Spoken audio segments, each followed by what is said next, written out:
This is your host Sean P. And This is Big Root coming to you from the BX. yes, from the BX.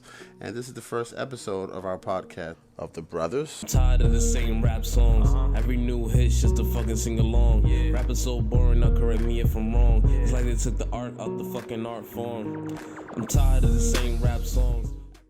Some points I wanted to talk about with my co-host here is out of 45 presidents, only one has been black. Is that fair? Well, one could argue based on our population size, it's not fair. We are 12% of the population and definitely could be more representative in our government. Okay. So you definitely think that it's not fair based on just overall representation? Do you think it's anything to do with history, or do you think it's anything to do with education or anything like that? Of course. I mean, if you look at a lot of the presidents from 1 to 45, a lot of them are Ivy League educated, come from wealthy backgrounds, have ties to high society. So, special secret societies possibly. That's a really good point, Big Roop. That's a really good point, which goes back to our main point here that that's not fair because most of us are commoners. We're common folk, and we come from similar backgrounds. We come from similar educational opportunities, and we have similar outcomes in life. Or at least we should. That's what fairness is. No, that's totally not fair. I mean, there's a lot of reasons why that's the average, and how this came to be is, again, a lot of times in the past we were prohibited from certain types of jobs, certain types of education, because you need education to get the job. So if you're blocked from education, then obviously you're not qualified for those certain type of jobs. And also, from when we were small, a lot of times teachers tell you you only can do certain types of careers. Don't even pursue certain types of careers because you're not qualified for that, or that's not a place for you. I know in the civil rights movements, a lot of us tend to think that we've achieved and we can now get those type of jobs with that type of income, but it's more of a exception as the rule for us to move ahead. Again, you made a really good point that a lot of time our teachers, and I don't know if it's intentional or not, but they hold us back. And you think it's the opposite with teachers in education, right? They're supposed to give us the seeds and the tools to build us up so we can reach our potential and go as far as we can go in life. And if we all do that, then society does better.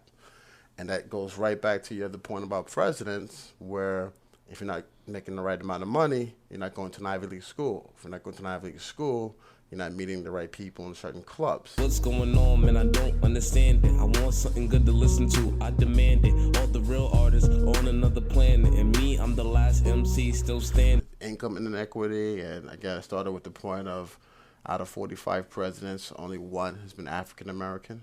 So you can look at the disparity there. And Rupert made some really good points. Big Rupert made some good points. And so we're going to pick up right where we left off before we get into the NFL. So what else were you talking about with President Obama, Rupert?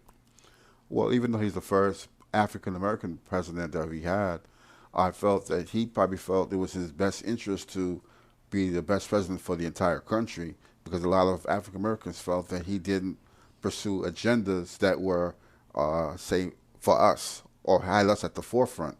And again, he was trying to prove that he's here to be a great president in the same likes of the other 44 before him, that he's going to be the same, do the same thing, help the country to progress and to put policies in place that are in the best interest of the whole country, But also, we're looking at the fact that the income disparity, it's a lot of reasons, like we started talking about before, as far as education, where maybe your teacher is telling you you're not as qualified to go into certain fields.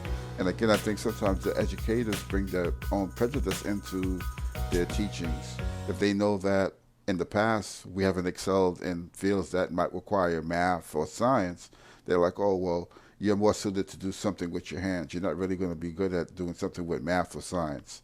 So they're putting their preconceived notions and putting it, forcing those stereotypes onto the students that they're entrusted to teach.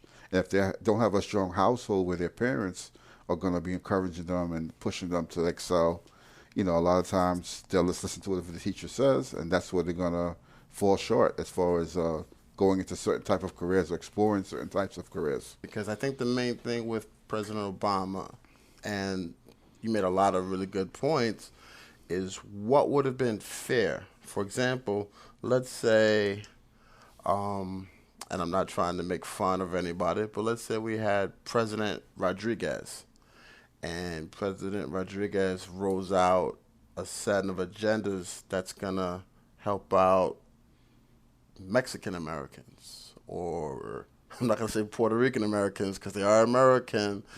President Trump, Puerto Rico is part of America. Going back to our show here.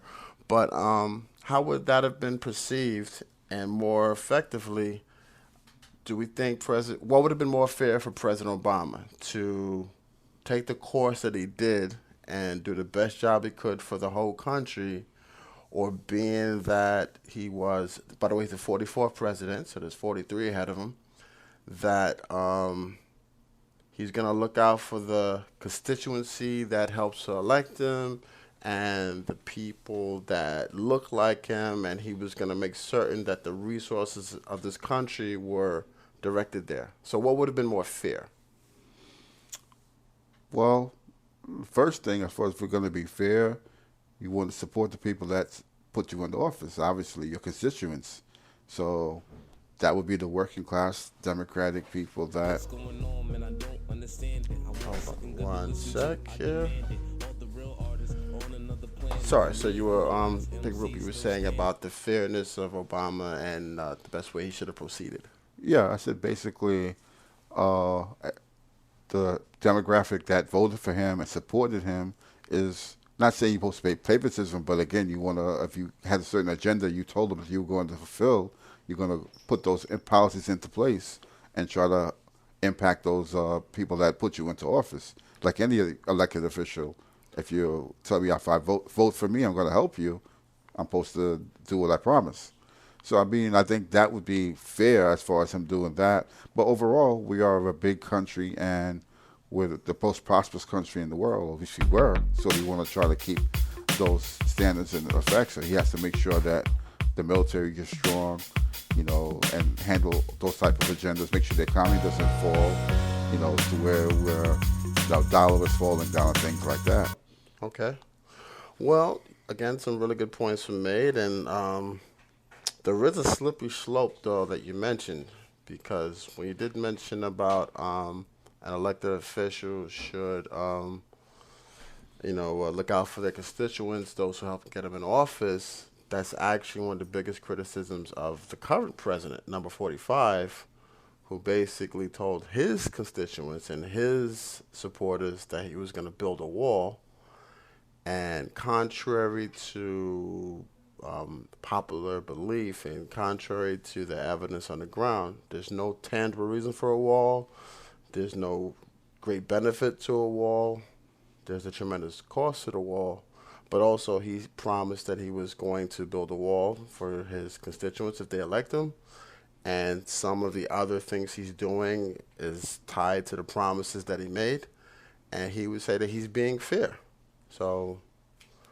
Well, if I remember right, he said he was going to Mexico to pay for a wall. He never said that he's taking the taxpayers' money to build a wall. So he's changed the narrative as to what he promised. That's true. That's true. He said, I'm going to have Mexico pay for this wall. That's true. Obviously, if we have failing infrastructures and our economy needs work, we have other issues going on with the country, you shouldn't be taking resources that needs to be implemented into those areas and take it to build a wall that hasn't been proven to solve any issues. Well, what I would just try to bring up about Trump is that he could say that he was doing in his own way what President Obama did, which some people said President Obama should have done. It would be fair to support my constituents. It would be fair to put forward an agenda that would that was promised to them as opposed to the larger country. And like you said, President Obama actually went with the latter, where okay, I do have to make my constituents happy, and I do have to try to provide for them, but I'm going to do it within the larger framework of the country. You know, my constituents are part of the United States of America. I'm the president of the United States of America, so I'm going to try to benefit all of the United States of America, my constituents included, as opposed to my constituents specifically. And again, I think that goes back to fairness because we started out saying one president out of 45. There's a $80,000 income gap, which a lot of people ignore. Like a lot of people, when they compare blacks and whites, they make it seem that if you work hard or try harder, you can have what we have. And the numbers just don't show that. The numbers show that there's a great disparity, and that's what we're trying to get to. We're trying to make sure that we help find ways where we can level the playing field for everybody. We're not looking for a favor or opportunity specific. What we're looking for is fairness, because we see that there's not a lot of fairness in the world, not a lot of fairness in our jobs, not a lot of fairness in our living situations, not a lot of fairness with police, and that's what we're here to promote, fairness. So, is there any last words you want to say, Big Root? That this would be the first of many podcasts that we can bring our points of view about issues in society. In art form. I'm tired of the same rap songs. Every new hit's just to fucking sing along. Rap is so boring, now correct me if I'm wrong. It's like they took the art out the fucking art form.